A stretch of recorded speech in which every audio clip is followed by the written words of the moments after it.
નાણામંત્રી કનુ દેસાઈ સતત ચોથી વાર આજે બજેટ રજૂ કરશે, જેમાં વિધાનસભામાં પેપરલેસ બજેટ રજૂ કરવામાં આવશે, જેમાં નાણાકીય વર્ષ 2025-26નું બજેટ 4 નવા વિધેયક અને બજેટમાં 10 જેટલી નવી જાહેરાતો કરવામાં આવશે।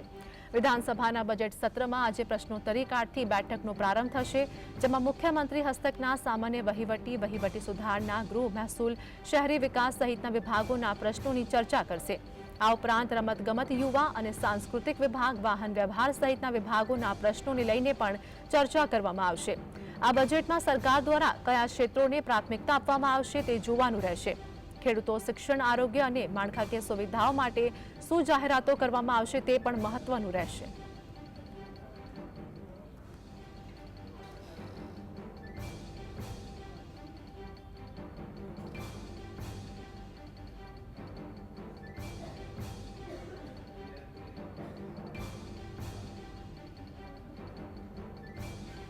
તો આજે વિધાનસભામાં નાણામંત્રી કનુભાઈ દેસાઈ બજેટ રજૂ કરવાના છે, જેમાં નાણામંત્રી કનુ દેસાઈ ગુજરાતનું ચોથી વખત બજેટ આજે રજૂ કરશે।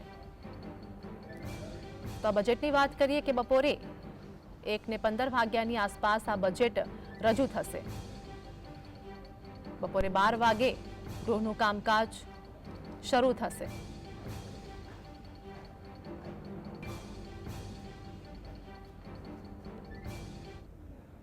તો આજ મુદ્દે અમારી સાથે સંવાદદાતા ધવલ અમારી સાથે લાઈવ જોડાઈ ગયા છે। ધવલ, આજે વિધાનસભાની અંદર કનુભાઈ દેસાઈ દ્વારા બજેટ રજૂ કરવામાં આવશે, હાલની શું અપડેટ?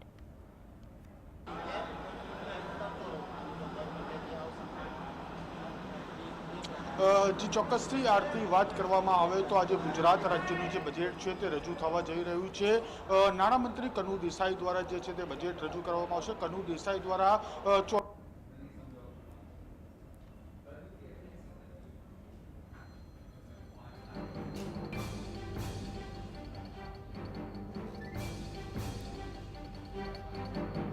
તો બપોરે 12 વાગે ગૃહનું કામકાજ શરૂ થશે। આજે વિધાનસભાની અંદર નાણામંત્રી કનુભાઈ દેસાઈ આજે બજેટ રજૂ કરશે। બજેટમાં કૃષિ, શિક્ષણ, આરોગ્ય, સિંચાઈ બાબતો જેવા મુદ્દા પર ભાર મૂકવામાં આવી શકે છે।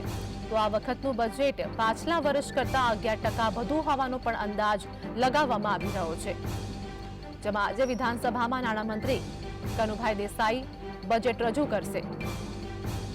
તો આ બજેટ અંગે વાત કરીએ કે વર્ષ 2025-26નું રૂપિયા 3.72 લાખ કરોડનું બજેટ રજૂ થાય તેવો અંદાજ છે। નાણામંત્રી કનુ દેસાઈ ગુજરાતનું ચોથી વખત આજે બજેટ રજૂ કરવાના છે। આ બજેટ અંગે વાત કરીએ કે બપોરે 1:15 વાગ્યાની આસપાસ આ બજેટ રજૂ થશે, જેમાં બપોરે 12 વાગે ગૃહનું કામકાજ શરૂ થશે।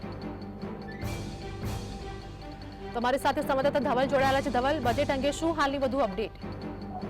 ચોક્કસથી આરતી વાત કરવામાં આવે તો ગુજરાત રાજ્યનું બજેટ છે તે બપોરે 12 વાગે પ્રશ્નોત્તરી થશે અને ત્યારબાદ સવા 1 વાગે નાણામંત્રી કનુ દેસાઈ દ્વારા જે ગૃહમાં છે તે બજેટ રજૂ કરવામાં આવશે। ગત વર્ષની સરખામણીએ 11% જેટલો વધારો છે તે બજેટમાં કરવામાં આવશે। વાત કરવામાં આવે તો